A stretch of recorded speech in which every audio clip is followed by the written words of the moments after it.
যে আলোক আমরা দেখতে পাচ্ছি, আমরা মন্ত্রমুগ্ধ।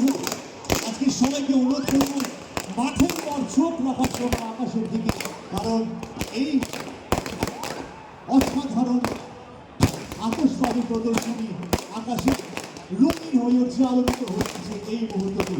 জানি বা হবে না, যে মানুষটি চিন্তা ভাবনায়, যে মানুষের উদ্যোগে এই ক্যারিং পূর্ব এবং ভাঙনের 2024 রূপকার আমাদের মাননীয় বিধায়ক জনাব শওকত মোল্লা মহাশয়, এই উদ্যোগকে আমরা সাধুবাদ জানাই।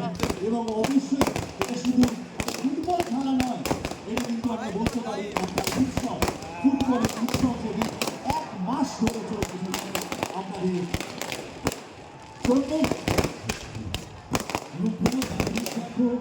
আতশবাজি